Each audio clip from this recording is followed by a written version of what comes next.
Avant d'arriver au Forum, je découvre le mont Palatin, la plus célèbre des 7 collines de Rome avec une hauteur de 70 mètres. Aujourd'hui, le Palatin est un vaste site archéologique où l'on peut encore voir les ruines du palais de Flavius et du stade de Domitien, la légendaire cabane de Romulus, les vestiges de la maison d'Auguste et de la maison de Livie. Le Palatin joue un rôle essentiel dans les mythes et l'histoire de Rome. Les Romains croyaient que Romulus et Rémus vivaient sur cette colline. Ils ont appelé une hutte de l'âge de fer la cabane de Romulus, dont les vestiges visibles aujourd'hui sont vénérés par les Romains. Depuis plusieurs siècles, le mont Palatin a été occupé par de nombreuses populations, comme en témoignent des fouilles récentes prouvant que des populations y habitaient déjà vers 1000 ans avant Jésus-Christ. Par la suite, les nobles romains ont construit leur demeure comme Octave, fils adoptif de Jules César et premier empereur de Rome, sous le nom d'Auguste, qui établit son palais impérial sur la colline du mont Palatin en 63 avant Jésus-Christ. Situé en plein cœur de Rome, le Forum romain a constitué pendant près de 1000 ans le principal lieu de vie sociale de la ville et offre un plongeon dans le passé. Il est accolé au mont Palatin et se situe juste en contrebas du Colisée. Ce lieu offre de beaux vestiges de monuments les plus prestigieux de l'époque, temples, sanctuaires, édifices publics et arcs de triomphe dont les plus anciens remontent au 7e siècle avant Jésus-Christ et les plus récents du 7e siècle de notre ère. Le Forum romain a été construit sur le site d'un ancien marais asséché. Son aménagement commence dès le 6e siècle avant Jésus-Christ, mais reste peu utilisé. Il devient au fil des siècles la place centrale de Rome. Le dernier bâtiment construit est la basilique Maxence.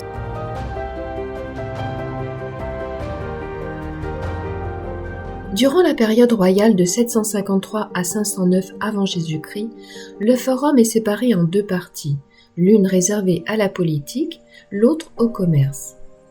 Durant la période de la République, de 509 à 27 avant Jésus-Christ, de nombreux temples ont été érigés.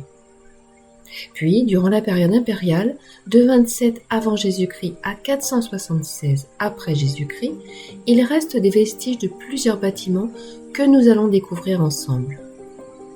Suite au déménagement de la capitale de l'Empire romain à Constantinople en 330, le Forum perd progressivement sa puissance.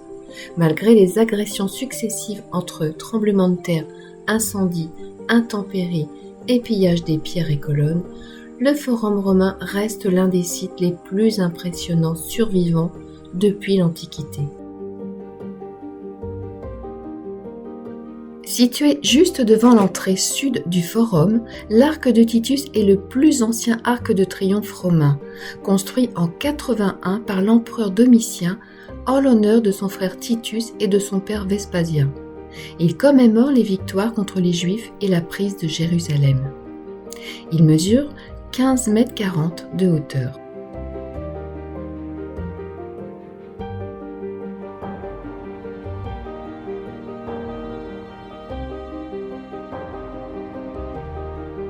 Le temple de Castor et Pollux, construit dans la dernière décennie du 1er siècle avant Jésus-Christ, remplace le temple antérieur dédié aux fils jumeaux de Jupiter, bâti depuis 484 avant Jésus-Christ. Aujourd'hui, seul demeure le grand podium, son chœur en béton et 3 colonnes construites par Auguste. Chaque 15 juillet, le temple était le centre d'une parade équestre de 5000 hommes, avec à leur tête 2 personnes travesties, en ces 2 demi-dieux qui auraient guidé les Romains vers la victoire sur les Latins à la bataille du lac Régile en 499 ou 496 avant Jésus-Christ. Après la bataille, les jumeaux auraient abreuvé leurs chevaux à la source de Juturna, qui était l'endroit même où leur temple fut construit.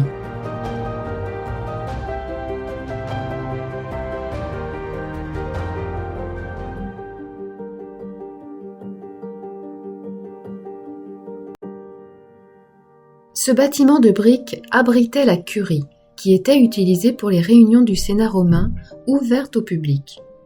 Reconstruit suite à un incendie au IIIe siècle, il est converti en église de Saint-Adrien en 630 avant d'être restauré au XXe siècle.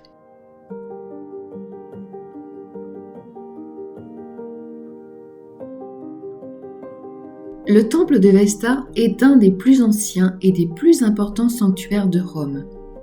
La tradition attribue la construction de ce temple circulaire au second roi de Rome, Numa Pompilius.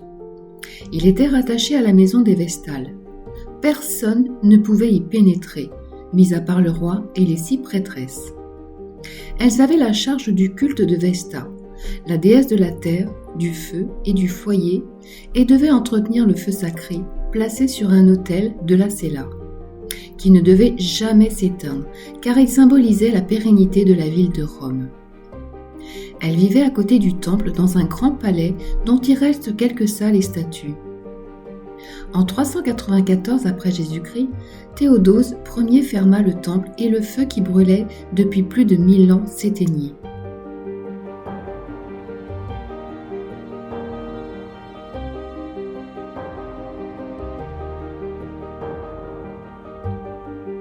Le temple de Romulus, situé en bordure de la Via Sacra, est un édifice remarquablement bien conservé.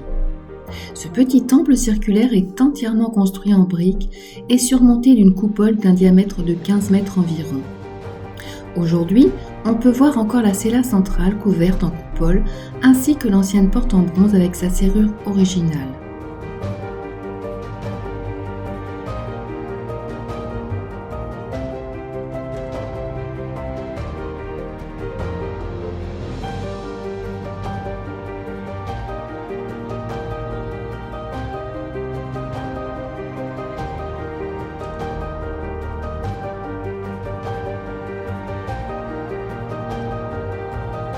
Le temple de Saturne est un des plus anciens temples du Forum romain.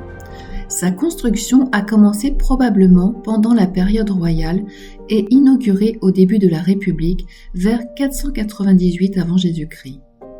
Selon la mythologie, Saturne aurait fondé la cité mythique de Saturnia sur le Capitole et appris aux Romains à cultiver la terre. Les colonnes encore visibles aujourd'hui datent d'une restauration très tardive, probablement de la fin du IVe siècle après Jésus-Christ.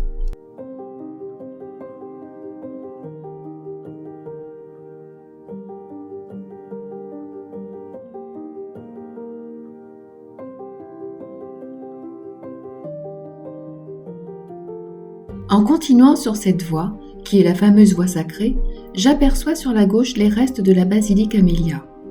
Elle se situe entre la Curie et le temple d'Antonin et Faustine.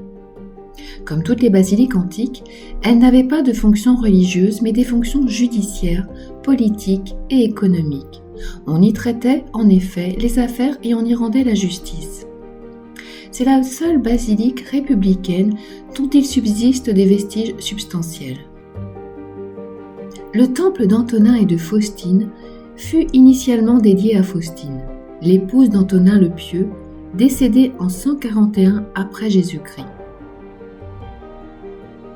À la mort de l'empereur en 161, le Sénat lui décréta aussi les honneurs divins, dédiant alors l'édifice à Antonin et à Faustine.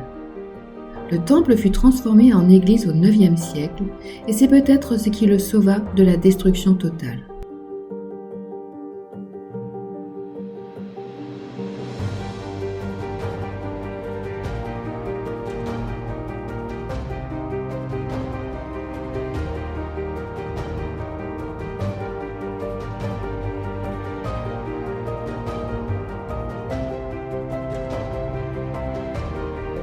Commencée par l'empereur Maxence et achevée par Constantin, la basilique fut construite dans le but de réaffirmer la puissance et la beauté de Rome. Après sa victoire sur Maxence, Constantin Ier décide de poursuivre les travaux en modifiant le projet initial.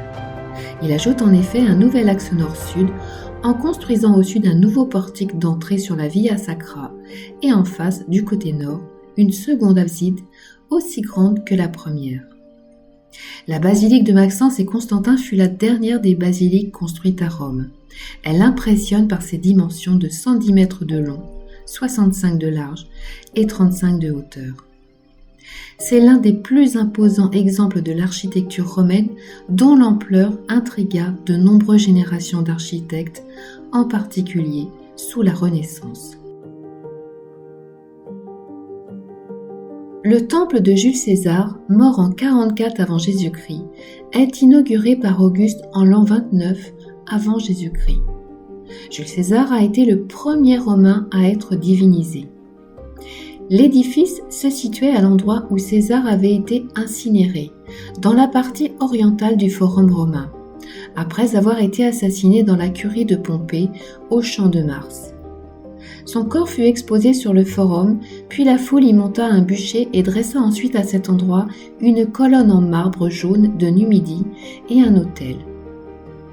Le temple de César était relié au culte de la comète, apparu après le décès de César et considéré comme la manifestation de l'âme de César divinisée. Malgré l'état de ruine de la tombe, une sensation de connexion à un moment intemporel de l'histoire nous envahit. La ruine de l'autel est couverte de pièces de monnaie et de fleurs. Je dépose quelques pièces dans la tombe du Romain le plus célèbre de l'histoire, entrant ainsi dans la tradition.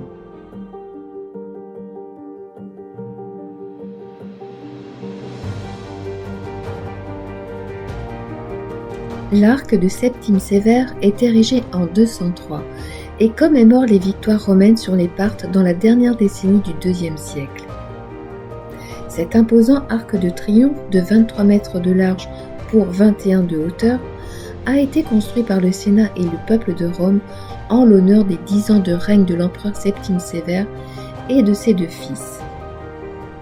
L'arc était richement décoré de sculptures qui représentaient des scènes de campagne militaire, la procession du triomphe, les saisons, diverses divinités et des victoires. Sur le dessus de la structure, comme indiqué sur les pièces de monnaie de l'époque, il y aurait eu un char de 6 chevaux en bronze doré, conduit par une statue de Septime Sévère.